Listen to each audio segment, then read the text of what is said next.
Hi ಎಲ್ಲರಿಗೂ good morning, ಬೆಳಗಿನ ಶುಭೋದಯ. Welcome back to my channel. ನಾನು ನಿಮ್ಮ ಪ್ರೀತಿಯ ತೇಜಸ್ವಿನಿ.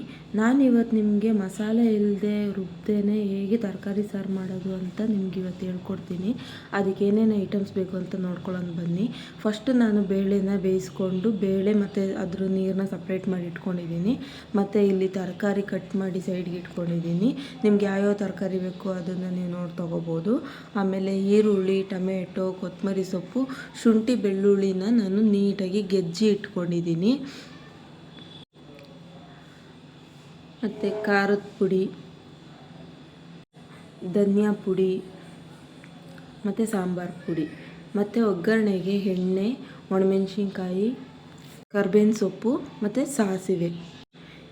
ಇವಾಗ ಹೇಗೆ ಮಾಡೋದು ಅಂತ ನೋಡೋಣ ಬನ್ನಿ. ಫಸ್ಟು ನಾನು ಸ್ಟವ್ ಹಚ್ಕೊತಾ ಇದ್ದೀನಿ. ಸ್ಟವ್ ಹಚ್ಕೊಂಡ್ಬಿಟ್ಟು ನಾನು ಒಂದು ಕುಕ್ಕರ್ನ ಇಟ್ಕೊತಾ ಇದ್ದೀನಿ ಚಿಕ್ಕದಾಗಿ. ನಿಮಗೆ ಎಷ್ಟು ಕನ್ಸಿಸ್ಟೆನ್ಸಿ ಬೇಕೋ ಅದ್ರ ಮೇಲೆ ನೀವು ಪಾತ್ರೆ ಇಟ್ಕೋಬೇಕಾಗತ್ತೆ. ಮತ್ತು ಫಸ್ಟು ಎಣ್ಣೆ ಹಾಕ್ಕೊಳ್ಳಿ. ಎಣ್ಣೆ ಕಾದ್ಮೇಲೆ ಕಟ್ ಮಾಡ್ಕೊಂಡಿರೋ ಈರುಳ್ಳಿ ಹಾಕ್ಕೊಳ್ಳಿ. ಈರುಳ್ಳಿ ಬೇಯ್ತಾ ಇದ್ದಂಗೆ ಶುಂಠಿ ಬೆಳ್ಳುಳ್ಳಿನ ನಾವು ಗೆಚ್ಕೊಂಡಿರ್ತೀವಲ್ಲ ಅದನ್ನು ಹಾಕ್ಕೊಳ್ಳಿ. ಇದು ಆಪ್ಷನಲ್ಲು, ಹಾಕ್ಕೊಂಡ್ರೆ ಹಾಕ್ಕೋಬೋದು, ಇಲ್ಲ ಅಂದರೆ ಬಿಡ್ಬೋದು. ಅದು ಹಾಕ್ಕೊಂಡ್ರೆ ಸ್ವಲ್ಪ ಡಿಫ್ರೆಂಟ್ ಟೇಸ್ಟ್ ಕೊಡುತ್ತೆ. ಅದನ್ನು ಸ್ವಲ್ಪ ಮಿಕ್ಸ್ ಮಾಡ್ಕೊಂಡು ರೋಸ್ಟ್ ಮಾಡ್ಕೊಂಡಾದಮೇಲೆ ಟೊಮೆಟೊ ಹಾಕ್ಕೊಳ್ಳಿ. ಟೊಮೆಟೊನೆಲ್ಲ ನೀಟಾಗಿ ಮಿಕ್ಸ್ ಮಾಡ್ಕೊಳ್ಳಿ. ಅದು ಟೊಮೆಟೊ ಸ್ವಲ್ಪ ಬೆಂದಾದಮೇಲೆ ನೆಕ್ಸ್ಟು ತರಕಾರಿ ಹಾಕ್ಕೊಳ್ಳಿ. ಇಲ್ಲಿ ನಾನು ತರಕಾರಿ ಯಾವ್ದ್ಯಾವ್ದು ತೊಗೊಂಡಿದ್ದೀನಿ ಅಂದರೆ ಗೆಡ್ಡೆಕೋಸು, ಬೀನ್ಸು ಮತ್ತು ಕ್ಯಾರೆಟು, ಸ್ವಲ್ಪ ಬಟಾಣಿ, ಗ್ರೀನ್ ಬಟಾಣಿ ಇಷ್ಟನ್ನು ನಾನು ಕಟ್ ಮಾಡ್ಕೊಂಡು ನೀರಲ್ಲಿ ತೊಳೆದ್ಬಿಟ್ಟು ಹಾಕ್ಕೊತಾ ಇದ್ದೀನಿ. ಅದನ್ನು ಮತ್ತೆ ನೀಟಾಗಿ ಮಿಕ್ಸ್ ಮಾಡ್ಕೊಳ್ಳಿ. ಸ್ವಲ್ಪ ನೀಟಾಗಿ ಮಿಕ್ಸ್ ಮಾಡ್ಕೊಂಡು ಆದಮೇಲೆ ನೆಕ್ಸ್ಟು ನಾವು ಬೇಯಿಸಿದ್ವಲ್ಲ ಬೇಳೆ ಸಪ್ರೇಟಾಗಿ ಎತ್ತಿಟ್ಕೊಂಡಿದ್ನಲ್ಲ ಅದನ್ನು ಹಾಕ್ಕೊತಾ ಇದ್ದೀನಿ. ಅದನ್ನೇನು ನಾನೇನು ಸ್ಮ್ಯಾಶ್ ಮಾಡಿಲ್ಲ, ಬೇಯಿಸಿಟ್ಕೊಂಡಿರೋದಷ್ಟೇ. ಸ್ಮ್ಯಾಶ್ ಮಾಡಿ ಹಾಕ್ಕೊಳ್ಳು ಕೂಡ ಬಹುದು, ಬಟ್ ಬೇಳೆ ಬಾಯಿಗೆ ಸ್ವಲ್ಪ ಸಿಗ್ತಾಯಿದ್ರೆ ಚೆನ್ನಾಗಿರುತ್ತೆ. ಅದಾದಮೇಲೆ ನೀಟಾಗಿ ಮಿಕ್ಸ್ ಮಾಡ್ಕೊಳ್ಳಿ. ನೀಟಾಗಿ ಮಿಕ್ಸ್ ಮಾಡ್ಕೊಂಡು ಆದಮೇಲೆ ಇದಕ್ಕೆ ನಾವು ಬೇಯಿಸಿ ಇಟ್ಟಿದ್ದು ಬೇಳೆದು ನೀರಿತ್ತಲ್ಲ ಸೈಡಲ್ಲಿ ಇಟ್ಟಿದ್ವಲ್ಲ ಆ ನೀರನ್ನ ನಾನು ಹಾಕ್ಕೊತಾ ಇದ್ದೀನಿ. ನೆಕ್ಸ್ಟು ಅದನ್ನು ನೀಟಾಗಿ ಮಿಕ್ಸ್ ಮಾಡ್ಕೊಳ್ಳಿ. ಮಿಕ್ಸ್ ಮಾಡ್ಕೊಂಬಿಟ್ಟು 1 ಸ್ಪೂನು ಖಾರದ ಪುಡಿ ಹಾಕ್ಕೊಳ್ಳಿ.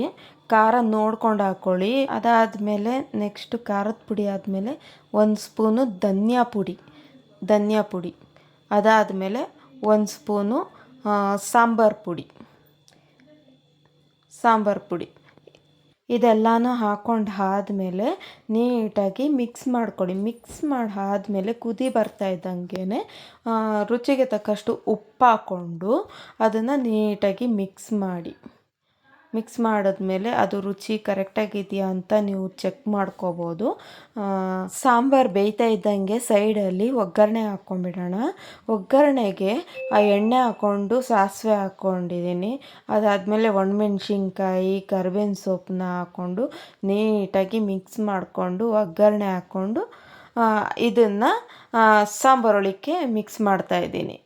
ಸಾಂಬಾರೊಳಗೆ ಮಿಕ್ಸ್ ಮಾಡಿಬಿಟ್ಟು ನೀಟಾಗಿ ಅದನ್ನು ಮಿಕ್ಸ್ ಮಾಡಿ ಸ್ವಲ್ಪ ಸಾಂಬಾರು ತಗೊಂಡು ಒಗ್ಗರಣೆ ಹಾಕ್ಕೊಂಡಿದ್ದ ಬಟ್ಲಿಗೆ ಹಾಕ್ಕೊಂಡು ಮತ್ತೆ ಅದನ್ನು ಮಿಕ್ಸ್ ಮಾಡಿಕೊಂಡು ಹಾಕ್ಕೊಳ್ಳಿ.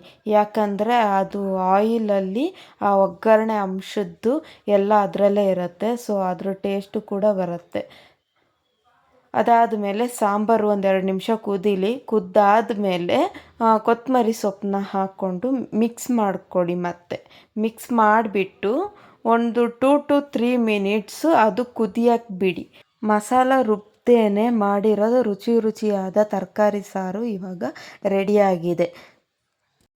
ಎಲ್ಲರೂ ಟ್ರೈ ಮಾಡಿ. ಇಷ್ಟ ಆದರೆ ದಯವಿಟ್ಟು ಸಬ್ಸ್ಕ್ರೈಬ್ ಮಾಡಿ, ಲೈಕ್ ಮಾಡಿ. Thank you.